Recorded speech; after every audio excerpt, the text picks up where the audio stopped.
नमस्कार, मैं हूं पुण्य प्रसून वाजपेयी और हम आप पहुंचे हैं मराठवाड़ा के लातूर में। दर्शकों को बता दें, दरअसल हम एक ऐसी जगह पे मौजूद हैं जो 1993 में जहां भूकंप आया था और एपिक सेंटर था, जी किल्लारी। हजारों लोग, 9,670 लोग मर गए थे, 30,000 से ज्यादा लोग घायल हो गए थे, 52 गांव प्रभावित हुए थे। लेकिन वो अब इतिहास के पन्नों का जिक्र है। लेकिन सवाल है आज इस बात का जिक्र क्यों? तो बड़ी बात यह कि हम किल्लारी में मौजूद हैं और सूखे से प्रभावित समूचा लातूर जिला जिस तरीके से है, उसमें एक सवाल किल्लारी के सामने एक बार फिर आ गया है। क्या वाकई भूकंप पर भारी ये सूखा पड़ रहा है? पानी है नहीं, ऐसे में रोज रोज मरना पड़ रहा है। भूकंप की रात तो एक रात में लोग मर गए थे, लेकिन यहां तो महीनों से लगातार पानी की किल्लत है और आने वाले वक्त में यह किल्लत बढ़ती चली जाएगी, क्योंकि अभी सूर्य की रोशनी इतनी तीखी है। अगले 2 महीने में क्या होगा किसी को नहीं पता। खासतौर से ग्राम पंचायत है और सरपंच हमारे साथ उस वक्त के भी मौजूद हैं, 1993 में जब भूकंप आया था, और आज के सरपंच भी मौजूद हैं। बात उनसे शुरू ही करेंगे, क्योंकि अभी सरपंच के सामने सबसे बड़ी चुनौती क्या है। आप बैठे रहिए। अभी सूखे को लेकर आपके सामने क्या सबसे बड़ा संकट क्या आ रहा है? बोलिए। 1993ला भूकंप झाला।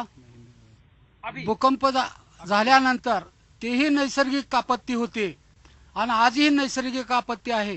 2 ते 3 वर्षापासून सतत दुष्काळाला सामना करावा लागलेल्या लोकांना पाण्याची भयानक परिस्थिती निर्माण झालेली आहे। आज या ठिकाणी जनावरे 10 ते 15 जनावरे पाण्यामुळे मरण पावलेली आहेत। अनेक उष्माघातामुळे 2-3 माणसं या ठिकाणी दगावलेली आहेत।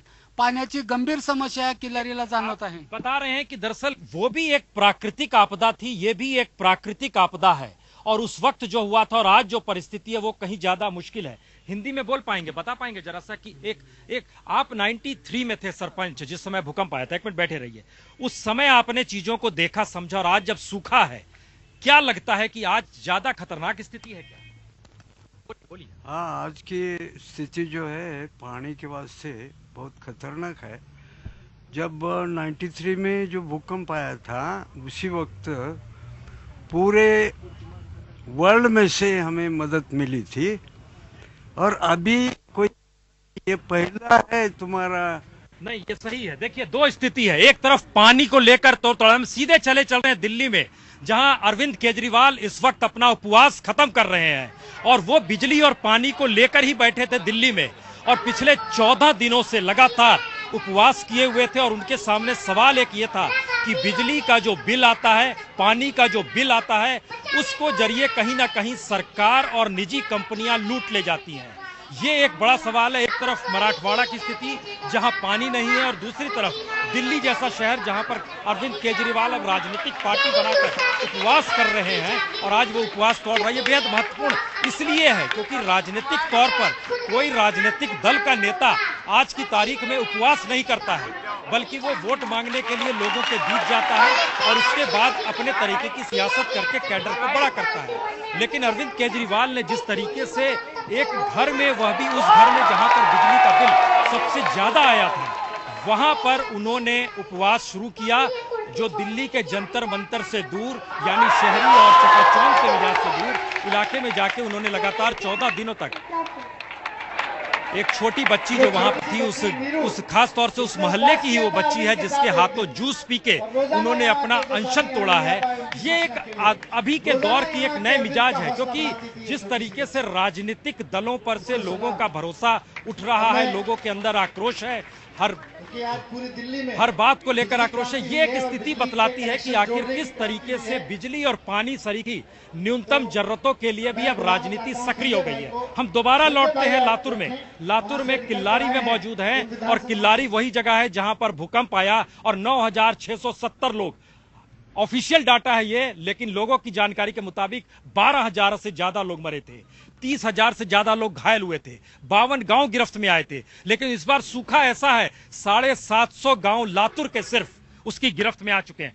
आप तो किसान हैं, क्या मुश्किल आ रही है इस वक्त? कैसा पानी है? जमीन के नीचे भी पानी नहीं है? पानी तो क्या? नहीं है खेत में। अंगूर सूख जा रहा, दालिम सूख गया खेत में का। 10-10 बोर डाले तो पानी नहीं आ रहा। 700 फीट 800 फीट 2 बोर डाले, पानी नहीं। अब बैंक का तो बोझा बहुत सिर के ऊपर है, नहीं जी सकते, ऐसा हालत हो गई शेतकरी। क्या ये भूकंप उस समय आया था और आज सूखा है? स्थिति कब खराब थी? उसी खराब है। नहीं, वो भूकंप का जो स्थिति है वो तो कुछ चंद दिन थी। अब ये 2-3 महीने से सिलसिला ऐसा चल रहा है, पानी नहीं पानी नहीं पानी नहीं। जानवर को आना चारा नहीं है, हाथ को काम नहीं है। एक चीज और है, जिस समय भूकंप आया था उस समय 30 सितंबर को भूकंप आया और 10 अक्टूबर को यहाँ पर राहत व्यवस्था पहुंच गई। पिछले 1 महीने से पानी की किल्लत है, कोई राहत व्यवस्था पहुंची है? यहाँ से अभी तक शासन की पानी की व्यवस्था नहीं करी है, टैंकर भी नहीं और पानी का कोई नहीं कर सके। जो पानी आता है वो 32 खेड़ी में का पानी आता है, वो भी 10 दिन 15 दिन को पानी आता है। वो हमारा गांव है, वो 32 खेड़ी से अगला शेवट का पॉइंट है हमारा, और बीच में खराब हो जाता है, टूट जाती है, बहुत खराब हो गई स्थिति। अगर पानी की स्थिति ऐसे है, ये तो हम किल्लारी में खड़े हैं, पहले हम आपको पूरे लातूर की एक रिपोर्ट दिखाते हैं। सबसे बड़ी बात यह है कि यहाँ पर शुगर फैक्ट्रियां भी हैं, गन्ना भी खूब उगाया जा रहा है और जमीन के नीचे पानी लगातार कम से कमतर हो चला है। हम आपको एक रिपोर्ट दिखाते हैं, जरा रिपोर्ट देखिए, उसके बाद बातचीत करेंगे। गन्ने के खेत और शुगर लॉबी की मोनोपोली। जी, मराठवाड़ा के सूखे के पीछे अगर लातूर आइएगा तो आपको गन्ने के खेत से हकीकत पता चल पाएगी कि दरअसल सूखे का मतलब है क्या और वजह क्या है। 1972 में भी यहां पर सूखा आया था, लेकिन उस वक्त वर्ल्ड बैंक ने कहा था हम आपको मदद करेंगे, लेकिन गन्ने की खेती आप कम कीजिए। 1972 के बाद 2013 स्थिति देखिए, महाराष्ट्र में उस वक्त सिर्फ 2.25 लाख हेक्टेयर जमीन पर गन्ना होता था, लेकिन अब तकरीबन 11.25 लाख हेक्टेयर जमीन पर गन्ना होता है। 1972 में सिर्फ 5,000 हेक्टेयर जमीन पर लातूर में गन्ना उपजाया जाता था और आज की तारीख में 52,000 हेक्टेयर हो चला है। गन्ने का मतलब है ज्यादा से ज्यादा पानी सोखते चले जाना। दूसरी सारी फसलें बर्बाद हुई, जमीन के नीचे पानी नहीं बचा, सरकार ने वाटर हार्वेस्टिंग की कोई व्यवस्था नहीं की और गन्ना और शुगर लॉबी, 1-2 नहीं 1 दर्जन शुगर फैक्ट्रियां लातूर में चलती हैं। और यह सच कितना खतरनाक है हम आपको सिलसिलेवार तरीके से दिखाते हैं। लातूर के गांव दर गांव दरअसल इस स्थिति में है जहां बिल्कुल पानी नहीं और खेती ठप पड़ी है, किसान के पास काम नहीं है और इन सब के बीच इस तरीके से जितनी भी बावड़ियां हैं सब सूख चुकी है। आलम यह है कि वहां से आप ट्यूबवेल से पानी भी नहीं निकाल सकते हैं, खेल उल्टा हो रहा है, ट्यूबवेल से पानी डाला जा रहा है। तकरीबन 750 गांव लातूर के सूखे पड़े हैं, कुल 945 गांव है। इन पानी की स्थितियों में कई सवाल लोगों के सामने है। पानी की वजह क्या है? पानी क्यों नहीं है? नहीं, बारिश नहीं है, 2 साल से बारिश नहीं है। बारिश है वजह या ये खेती वजह है? गन्ने की खेत सबसे ज्यादा पानी लेते हैं, सबसे ज्यादा खेत गन्ने की खेत लेता है पानी। तो फिर बारिश नहीं 2 साल से बारिश नहीं होने से पूरा बावड़ी फ्यूड़ी सब सूख गया है। 2 बरस से पानी नहीं हो रहा था। आपका तो गन्ने का खेत है, ये क्या सोच के गन्ने की खेती हो रही थी? यहाँ पे दूसरे अगर हम क्रॉप लगाते हैं तो उसमें पैसा कम मिलता है, कॉस्ट ऑफ प्रोडक्शन उसका ज्यादा है। किसान गन्ना इसलिए बोता है क्योंकि फिक्स प्राइस उससे मिलती है। ये वैसे किसानों के नाम है जिन्होंने बैंक से कर्ज लिया और पैसा नहीं लौटाया। ये नोटिस का एक तरीका है जिसमें चस्पा कर दिया जाए तस्वीर और उसके बाद कम से कम उस इलाके में किसान पर एक तरह का दबाव पड़े, नैतिक दबाव पड़े। ये अलग दूर की गोटी है कि किसान के पास आज की तारीख में पैसा नहीं है, केंद्र जो राहत दे रही है वो उस तक नहीं पहुंच पा रहा है, वो एक अलग संकट है। लेकिन आरबीआई की गाइडलाइंस के तहत हर बैंक अपने तौर पर इस तरीके से किसानों के नाम चस्पा कर रहा है। क्या गाइडलाइंस में आपको क्या कहा गया है कि किसानों से पैसा वसूलना है? पहले हमने सभी को नोटिस भेजा हुआ है लास्ट 4 ईयर से, बट अभी तक कोई लौटा नहीं है। अभी रीजनल ऑफिस हमारा हेड ऑफिस से हमको आदेश आया हुआ है, अबो 50,000 ठेकेदार है उनका photo notice only branch premises में लगाने के लिए, तो हमने दिया है। अभी एक आके रिन्यूअल भी कर रहे हैं। तरीका यही है कि जिस तरीके से नोटिस दे दिया जाए, नोटिस निकाल दिया जाए, आगे किस तरीके से किसान पैसा देगा, और किसान के पास अगर पैसा नहीं है तो वो कहां से बैंक का कर्ज लौटाएगा, आगे बैंक कौन सी कार्रवाई करेगा। लेकिन सामाजिक तौर पर जाहिर है जब इन तस्वीरों को चस्पा हर बैंक के दरवाजे पर कर दिया जाएगा तो जाहिर है अपने गांव में, अपने खेत खलियान में, अपने इलाके में, तालुका में उस किसान की पहचान हो जाएगी कि इस किसान ने कर्ज नहीं लौटाया। आपका भी नाम आया है किसी बैंक में? किस बैंक में आपका नाम आया है? भारतीय स्टेट बैंक शिराला की जो बैंक है उसमें मेरा नाम आया। आपने कितना कर्ज लिया था? मैंने 2 लाख कर्जा लिया था। अब कैसा लग रहा है? आपकी तस्वीर चल लग गई है। ऐसा लग रहा है कि जैसे पुलिस स्टेशन में डकैती मारने वालों की फोटो लगाई जाती है। बिल्कुल इस किसान इस देश का मालिक तो है, लेकिन मालिक होते हुए भी उस किसान की एक डकैती डालने वाले की जैसी तस्वीर लगाई जाती है। आपने इनको पहचाना क्या? बैंक क्या करे? बैंक से पैसा लिया, बैंक को पैसा नहीं मिला। अब इसका मतलब क्या है कि सरकार नहीं समझ रही है किसानों की स्थिति क्या है? किसान देना चाहता है बैंक का पैसा, लेकिन देना चाहने के बावजूद इसलिए नहीं दे रहा है कि वो दे नहीं पाता, वो कहात गिर गया है, पीने के लिए पानी नहीं है, जानवरों के लिए पानी नहीं है। गुज़िश्ता 3 सालों से यही इस इलाके के अंदर हालत है, किसानों की खस्ता हालत है, और देने का इरादा होते हुए वो नहीं दे पाता। किसानों के पास पैसा नहीं है। इसमें नामों को आप देख सकते हैं। मोहरा बाई ये महिला है, 54,000 कर्ज लिया है, इनका भी नाम है। ऊपर में देखिए कावेरी बाई 1,25,000 इन्होंने लिया, इनका भी नाम है। और सबसे ज्यादा जो लिस्ट में नाम है वो है 4 लाख एक शख्स ने लिया है, उसका नाम भी इसमें दर्ज है। मतलब बहुत साफ है, बैंक अपने तौर पर कार्रवाई कर रहा है, सरकार अपने तौर पर आदेश दे रही है, किसान अपने तौर पर समझ नहीं पा रहा है कि दरअसल उसके पास पैसा नहीं है, वो करे तो क्या करे। सूखा है लेकिन उत्साह में कोई कमी नहीं, क्योंकि यह त्योहार है और त्योहार भी पशुओं से जुड़ा हुआ है। बकरी की पूजा और इन सब के बीच बकरी, गाय, भैंस सबको चारा मिले, इसके लिए नाच गाना और गांव-गांव घूमना, ये एक स्थिति है गांव में जहां पर सूखा है लेकिन उत्साह में इसलिए कोई कमी नहीं क्योंकि त्योहार और भगवान के जरिए शायद मवेशियों को भी खाना मिल सके।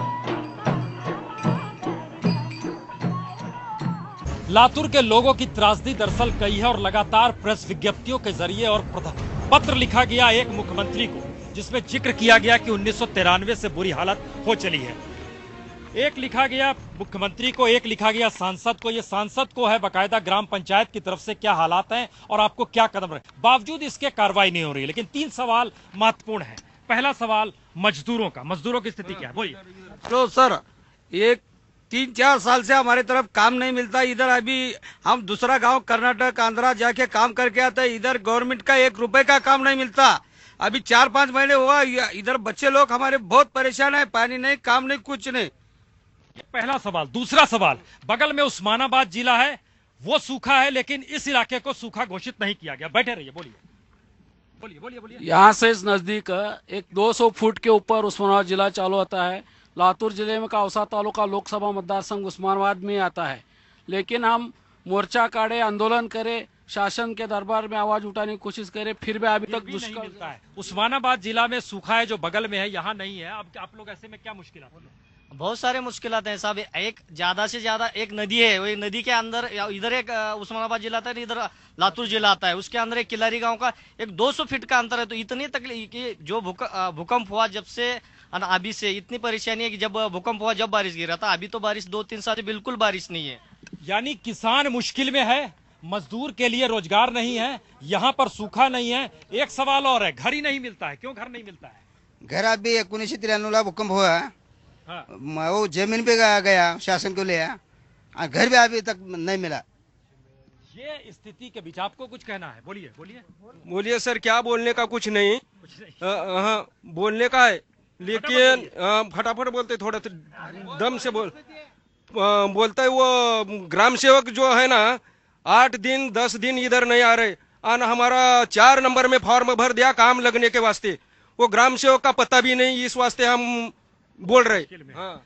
लातूर के भीतर जो स्थिति है वो सबके सामने है। एक सवाल बड़ा महत्वपूर्ण है, 1993 में भूकंप आया था तो 52 गांव हिले थे, लेकिन इस बार सूखा है तो लातूर के 750 गांव सूखे पड़े हैं।